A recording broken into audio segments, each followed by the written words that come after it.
Hi, everyone. We are looking forward to talking to you today about how the science of reading applies to English language learners. First, introductions. My name is Allie Jones. I'm currently a content marketing specialist with Imagine Learning. And I used to be a high school teacher. I taught English language development for grades 9 through 12. And I was also the coordinator for English learners throughout my site. And I'll let my colleague Holley introduce herself. Hi there, I'm Holly Mayville. I am with the instructional design department as a manager here at Imagine Learning. Most of my career, I taught English as a second language in Charlotte, North Carolina, and then moved into the coaching and curriculum support role for the whole district in Charlotte. Thank you. All right, so before we really get started, just some terminology. Wherever you are in the country, you might have a different acronym or different way of referring to the students that are learning English. And of course, in education, there are acronyms for everything, right? So EL, we're talking about English learners. We also have ELL for English language learners, MLL for multilingual learners. And then the classes that those students might be taking: ESL, English as a second language; ELD, English language development. And then another term that you'll hear today that you probably already familiar with is L1, and that's referring to a student or anybody's primary or native language. So if you've ever been in a room with students trying to make sense of English grammar, you've probably heard this phrase. And if you've ever tried to teach English grammar rules to anyone, including yourself, you've definitely thought this, because it's true.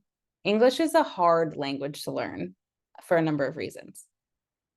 When I first started teaching, I didn't really know what those reasons were. I couldn't put words to them. I just knew that while Latin-based languages like Spanish, French, and Italian made sense, English did not. Every rule has 5 or 6 exceptions, and it seems like every letter makes just as many different sounds.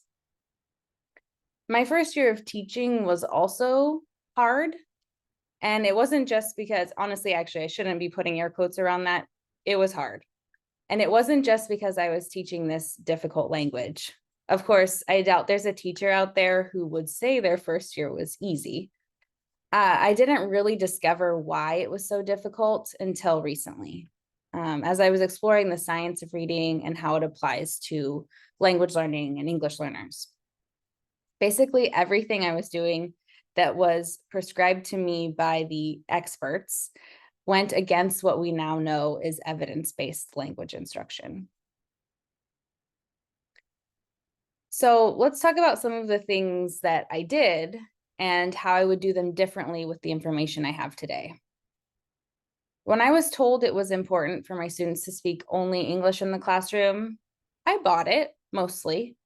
I remembered my Spanish professors in college encouraging us to only use Spanish in the classroom and refusing to turn on the English subtitles on the movies we watched. And I absorbed so much more Spanish than if I was trying to read English subtitles and also listen to Spanish. So it made sense to me. And then when I studied abroad in Spain, I had my host mom who pretended not to speak English when I was living with her. Found out later that she studied English, she was fluent in English, but this was to help me assimilate with the culture and the language. While my class was mostly made up of students whose first language was Spanish, I still had 1 or 2 students with other home languages, so they would be completely left out of Spanish side conversations. And that is kind of how I talked about it with my students, that it was about including everybody and that English was the universal language of our classroom, even if they didn't feel as comfortable in English. I thought this was a great explanation, and that they would all be empathetic to this. But regardless of the merits to the full immersion approach that works for some students, and especially at younger ages, It didn't work for my students. No amount of positive reinforcement, consequences, or begging could keep my students from slipping into Spanish when chatting with one another. And as a self-described perfectionist, I felt like a complete failure of a teacher. But thinking about what the science tells us now, that language skills transfer from one language to another, I can now reflect on the real reason why this didn't work. My students came to me as high schoolers, age-wise anywhere from ninth graders to seniors, but schooling-wise, they were all over the map. The majority of my students hadn't had consistent schooling. So while they felt comfortable speaking their native language, they were not necessarily literate in it. Without the basic foundation of literacy in their L1s, there was no way the immersion strategy was going to work the way it was supposed to. They needed that L1 support. Now add on to that the fact that the curriculum I was using was grammar-based. This grammar-based curriculum, or direct instruction curriculum, emphasized understanding the structure and syntax of English over the meanings of the individual words. I vividly remember one activity where I was supposed to put up a word on the board, and my students, these students are in ELD1 or were in ELD1, they were newcomers, were supposed to tell me what part of speech it was and explain their reasoning with 2 reasons.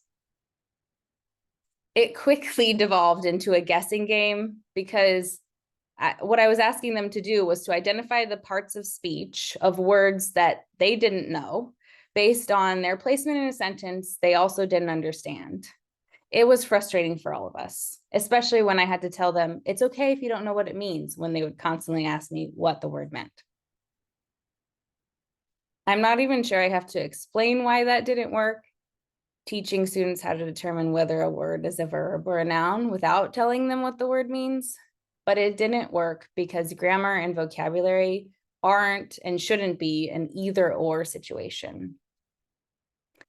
Research shows that combining the reading comprehension benefits of vocabulary instruction with an understanding of syntax unlocks an even deeper level of reading comprehension.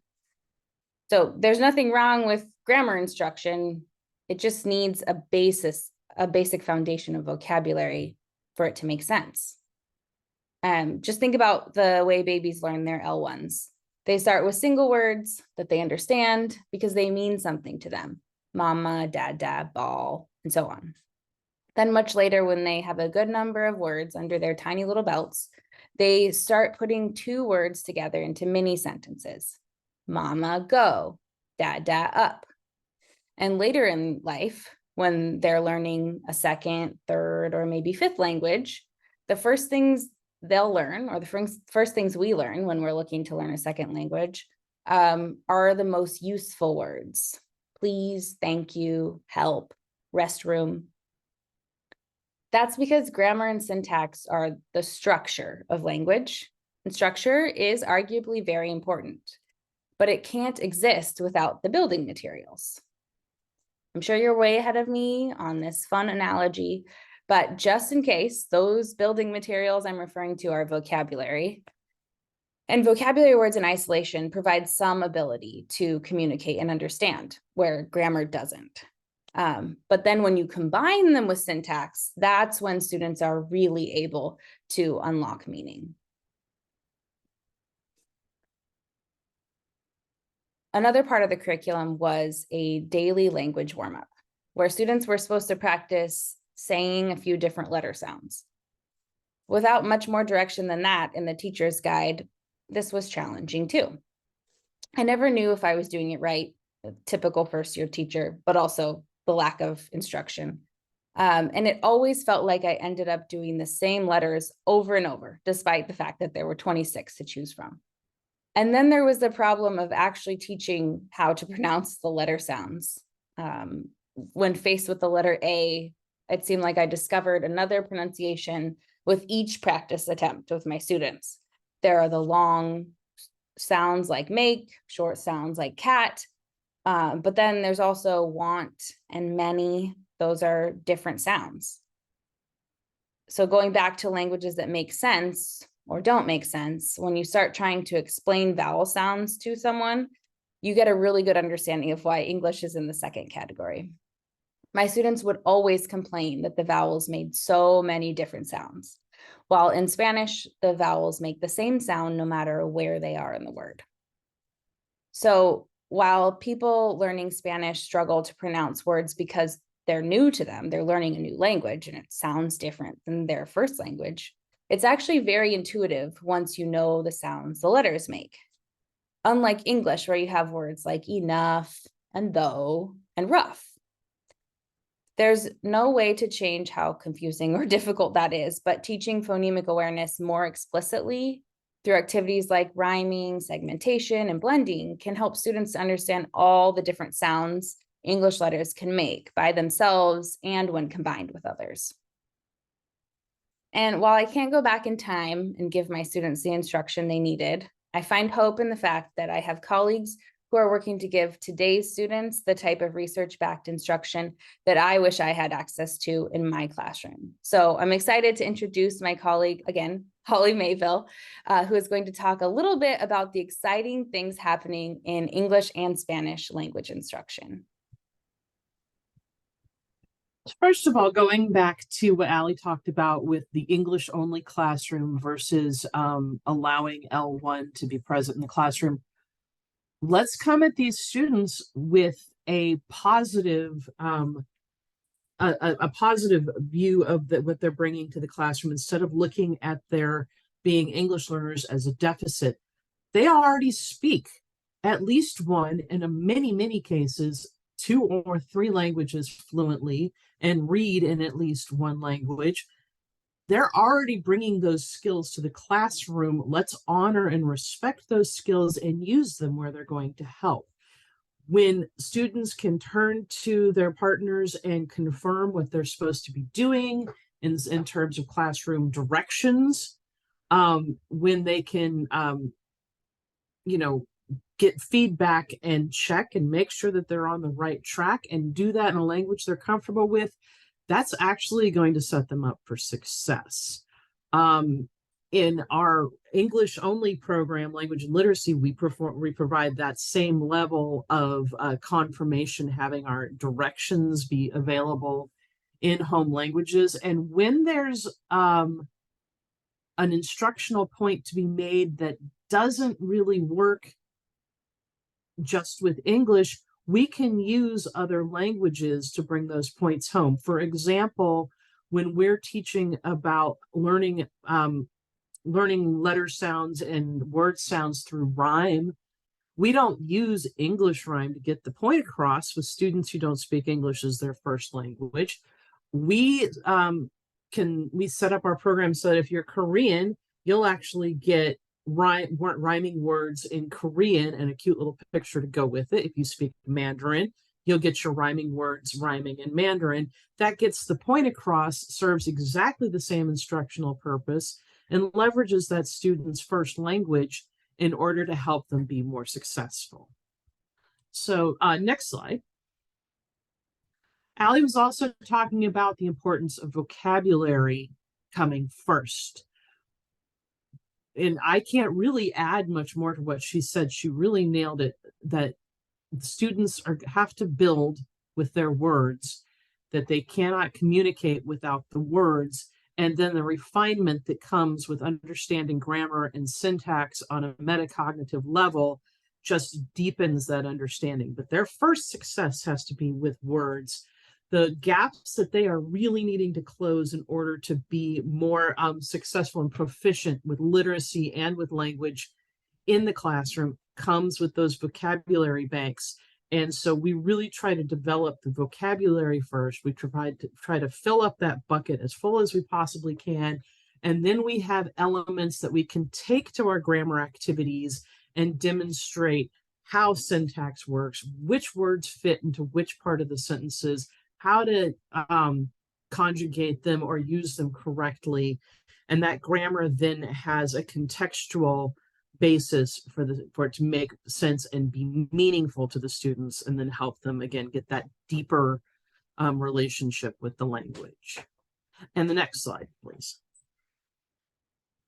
And finally, Ali was talking about focusing too much on letter sounds.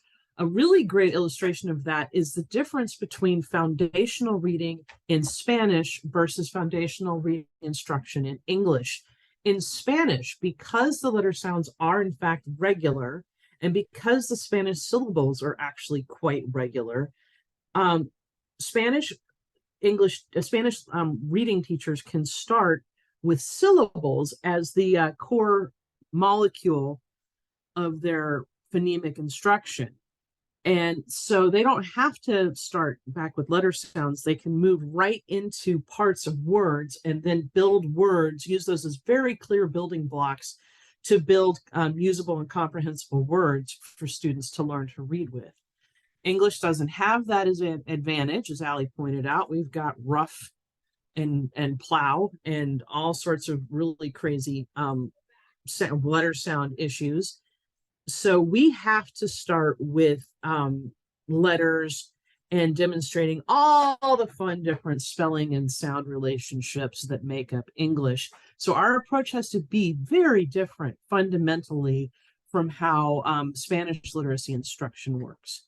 Ali also mentioned that students come into your English learner classroom with a lack of literacy in their native language sometimes. And so you need to be building that literacy in multiple languages.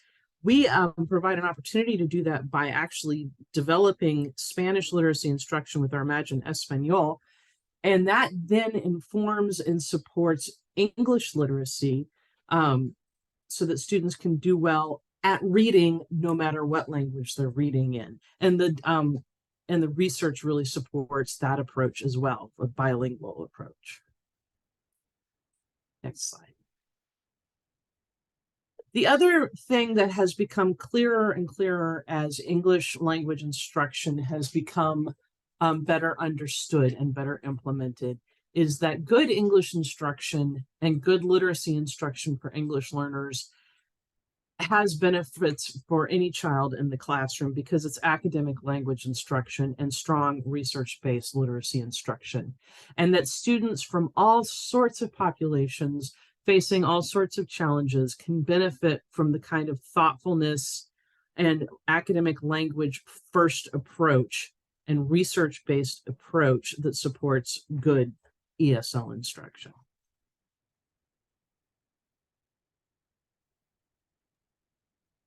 All right, well, thank you so much. It has been so fun to get to team up with Holley to talk about the science of reading as it applies to English learners. Feel free to reach out to us if you have any questions. And again, thank you for taking time out of your day to listen to this webinar.